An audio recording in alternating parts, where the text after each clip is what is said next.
Hello everyone. Indore संभाग में आज हम जो दो जिले पढ़ेंगे वह है खरगोन और खंडवा। ठीक है, तो खरगोन को बोलते हैं पश्चिमी निमाड़ और खंडवा को बोलते हैं पूर्वी निमाड़। कई बार क्वेश्चन में यही लिखा जाता है पश्चिमी निमाड़ या पूर्वी निमाड़, है ना। ऐसा जरूरी नहीं कि आपको खंडवा या खरगोन ही लिखा है, पूर्वी या पश्चिमी निमाड़ भी लिखा आ जाता है, इसलिए आपको ध्यान रखना है। आप इसको मैप पे देखिए, खरगोन जो है वह पश्चिम तरफ है इसलिए उसको पश्चिमी निमाड़ बोलते हैं। खंडवा की स्थिति जो है पूर्वी है इसलिए उसको पूर्वी निमाड़ बोलते हैं। तो चलिए, तो अब बात करें हम खरगोन की, तो खरगोन की जो जनसंख्या है वह है 18,73,046। ठीक है, कितनी जनसंख्या है? 18,73,046। क्षेत्रफल देखा जाए तो 8,030 वर्ग किलोमीटर, 8,030 वर्ग किलोमीटर। साक्षरता है यहाँ की 62.7%, लिंगानुपात है 965। ठीक है, ये तो नॉर्मल जानकारी हो गई।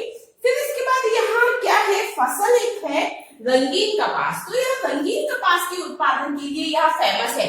मध्य प्रदेश में 4 जगह रंगीन कपास का उत्पादन होता है और यह उन 4 में से एक जगह है। ठीक है, तो क्या होता है? यहाँ पर रंगीन कपास का उत्पादन होता है। फिर इसके बाद एक और मेला आ गया है, सिंगाजी का मेला। अब आप ये देखिए कि अभी तक हम कितने मेले पढ़ चुके हैं। आप चाहे तो उनको एक पेज पे अलग भी लिख सकते हैं और फिर हम एक और लेक्चर तो लेंगे ही ऐसा मेले का, तो वहां देख लेंगे। तो सिंगाजी का मेला लगता है कहाँ पर? खरगोन में। ठीक है, तो ये याद रखना है, बहुत इंपॉर्टेंट है। सिंगाजी का मेला कई एग्जाम्स में पूछा गया है ये। ठीक है, एमपी के मतलब जो व्यापम के और एग्जाम भी हुए थे या पीएससी, तो उसमें ये क्वेश्चन आ चुका है। ठीक है, तो सिंगाजी का मेला लगता है कहाँ पर? लगता है खरगोन में लगता है। फिर उसके बाद देजला देवड़ा गांव में कुंडा नदी पर बना मिट्टी का बांध जिसकी सिंचाई क्षमता 8,000 हेक्टेयर है। मतलब क्या है? कुंडा नदी पर एक बांध बना है जो कैसा? ऐसा बांध नहीं है जो कंक्रीट आदि का जो बनता है मजबूत, मिट्टी का बांध है, लेकिन उसकी सिंचाई क्षमता 8,000 हेक्टेयर है। तो ये भी क्वेश्चन आता है। तो किस गांव में है? देजला देवड़ा गांव में है, कुंडा नदी पर है, मिट्टी का बांध जिसकी सिंचाई क्षमता 8,000 हेक्टेयर है। कौन सी नदी पर है? कुंडा नदी पर है।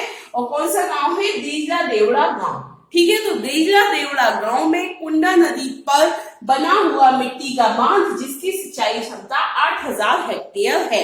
कौन से जिले में आ रहा है? खरगोन जिले में या फिर पश्चिमी निमाड़ में।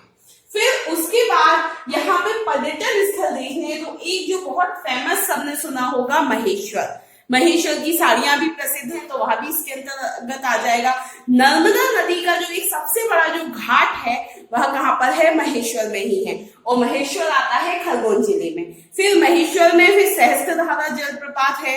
ठीक है, तो इस तरीके से बहुत सारे जलप्रपात भी हैं उस पे, तो वो सारे भी कहाँ आ गए? खरगोन जिले में आ गए। ठीक है, फिर महेश्वर जो थी वह देवी अहिल्याबाई होलकर की राजधानी भी थी उस समय, तो इसलिए भी वो हो गया महेश्वर। ठीक है, फिर पर्यटन स्थल में देखिए कसराबाद स्तूप है, सिरवल महादेव का मंदिर है, फिर रावलखेड़ी जो है मराठा पेशवा बाजीराव की समाधि है। ठीक है, रावलखेड़ी जो है वो मराठा पेशवा बाजीराव की समाधि है। वहां पर मंडलेश्वर ऐतिहासिक स्थल व जल विद्युत परियोजना है। ठीक है, मंडलेश्वर ऐतिहासिक स्थल है और क्या है? जल विद्युत परियोजना है। फिर नर्मदा नदी का सबसे बड़ा घाट कहाँ पर है? महेश्वर में है। कहाँ पर है? महेश्वर में है। नर्मदा नदी का जो सबसे बड़ा घाट है महेश्वर में है। महेश्वर में बहुत सारी मूवीज की शूटिंग भी हुई है। बहुत सुंदर घाट है वहाँ, और मतलब एक बहुत बड़ा घाट है और एक सुव्यवस्थित तरीके से बना हुआ है, तो इसलिए वो बहुत ज्यादा फेमस है और बहुत सुंदर भी है। ठीक है, तो नर्मदा नदी का सबसे बड़ा घाट कहाँ पर है? महेश्वर में। फिर ऊल एक जगह है जो कि चंदेल परमार शैली के अनेक मंदिरों के लिए प्रसिद्ध है। वहां पर चंदेल शैली के, परमार शैली के बहुत सारे मंदिर हैं, इसलिए वह जगह प्रसिद्ध है। वहां भी कहाँ पर है? खरगोन में ही है। कौन सी जगह? ऊल।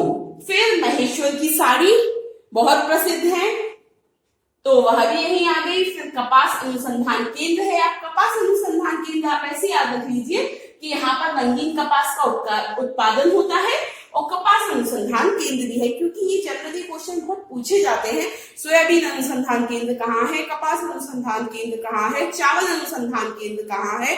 तो ये हम धीरे धीरे जैसे जैसे पढ़ते जाएंगे तो ये सारी चीजें आती जाएंगी। तो ये आपको ध्यान रखना है, कंफ्यूज नहीं होना है। रंगीन कपास का उत्पादन हो रहा है खरगोन में और यहीं पर क्या है, कपास अनुसंधान केंद्र भी है। फिर देश का पहला मोबाइल बैंक भी कहाँ पे स्थापित हुआ था, खरगोन में ही स्थापित हुआ था। ठीक है, तो ये सारी चीजें हो गई यहाँ की इंपॉर्टेंट।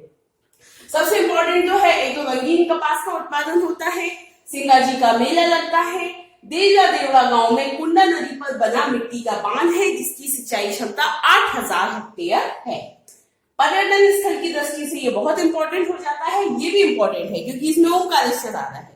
ठीक है, तो कसलाबाद स्तूप है, सिरवल महादेव है, बकवा नर्मदा के पत्थरों से निर्मित शिवलिंग है।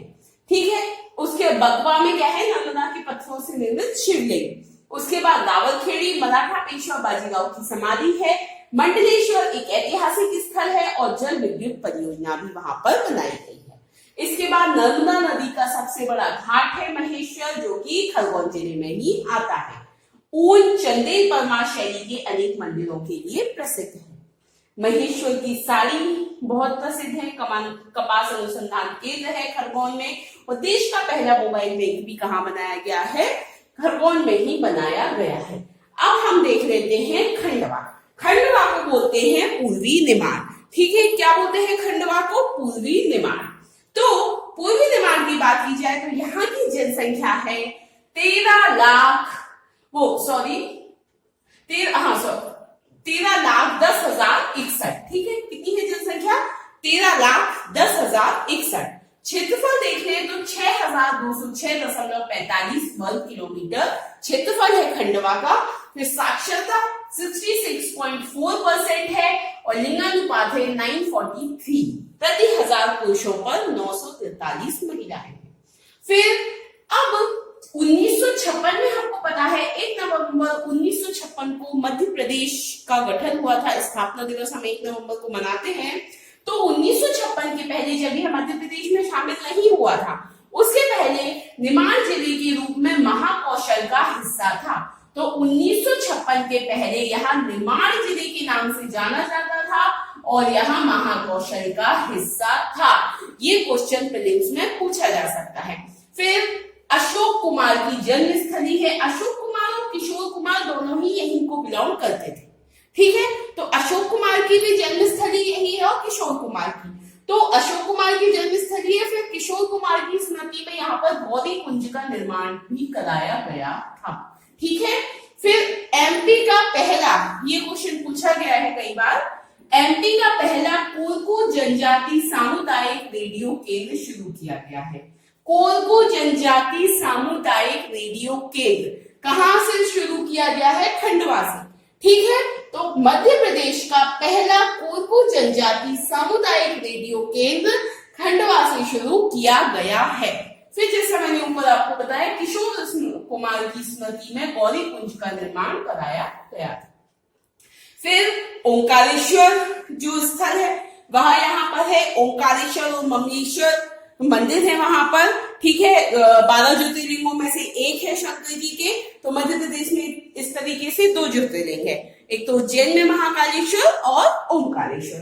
ठीक है, तो ओंकारेश्वर नर्मदा नदी भी यहाँ पर बहती है। तो ओंकारेश्वर नर्मदा नदी के तट पर स्थित है।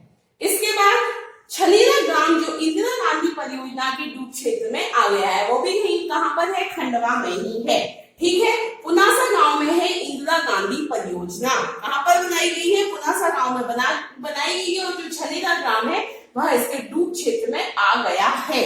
ठीक है, और कहां पर है, खंडवा में। तो आपको एक परियोजना भी पता चल गई कहां पर है, जो कि खंडवा में है, इंदिरा गांधी परियोजना। ठीक है, इसके बाद माखनलाल चतुर्वेदी कवि है ना, माखनलाल चतुर्वेदी और सुभद्रा कुमारी चौहान की कर्म स्थली भी है। इसीलिए माखनलाल चतुर्वेदी जो समारोह होता है वह कहाँ होता है, खंडवा में ही होता है। ठीक है, तो माखनलाल चतुर्वेदी और सुभद्रा कुमारी चौहान की कर्म स्थली है क्या, खंडवा। उसके बाद तुलजा भवानी का मंदिर है, धूनी वाले दादाजी दरबार है, और देश का पहला जल सत्याग्रह घोघला गांव में हुआ था। कहां पर हुआ था देश का पहला जल सत्याग्रह? घोघला गांव में हुआ था, जो कि किसके अंतर्गत आता है? खंडवा के अंतर्गत आता है, मतलब पूर्वी निमाड़ के अंतर्गत आता है। इसमें बहुत ज्यादा और फैक्ट्स ऐसे नहीं है जो कि मतलब इम्पोर्टेंट हो, तो जो इम्पोर्टेंट है वही मैंने यहाँ आपके लिए लिखे हैं। मतलब कोई मतलब नहीं है कि बड़ा सा एक बना दो पूरा उसमें लिख दो और जो काम का भी ना हो, है ना, क्योंकि जब हम ऐतिहासिक पृष्ठभूमि पढ़ेंगे तो वहां पर हम फिर उसको डिटेल में पढ़ेंगे, होलकर वंश वगैरह पढ़ेंगे, क्योंकि अब मेंस में उन्होंने बहुत डिटेल में ये चीज डाल दी है। इसलिए यहाँ पर मैंने ये कोशिश की है कि आपके प्रीलिम्स के लिए हो जाए सफिशिएंट, मेंस के लिए तो हमें फिर अलग से ही पढ़ना है। ठीक है, एक बार हम फिर से इसे देखते हैं कि 1956 के पहले तो निमाड़ जिले के रूप में महाकौशल का हिस्सा था। अशोक कुमार की जन्मस्थली है। मध्य प्रदेश का पहला कोरकू जनजाति सामुदायिक रेडियो केंद्र शुरू किया गया है। फिर उसके बाद किशोर कुमार की स्मृति में गौरी कुंज का निर्माण कराया था। ओंकारेश्वर धार्मिक स्थल है यहाँ पर। छनेरा ग्राम जो इंदिरा गांधी परियोजना के डूब क्षेत्र में आ गया है, वहां भी खंडवा में। फिर पुनासा गांव में इंदिरा गांधी परियोजना है। माखनलाल चतुर्वेदी और सुभद्रा कुमारी चौहान की कर्म स्थली है खंडवा। ठीक है, अब यहाँ पर तुलजा भवानी मंदिर है, धूनी वाले दादाजी दरबार है। फिर ये क्वेश्चन पूछे जाते हैं तो थोड़ा ध्यान रखना है। ठीक है, देश का पहला जल सत्याग्रह घोघला गांव में हुआ था, जो कि किस जिले में आता है? खंडवा जिले में आता है। Okay, thank you.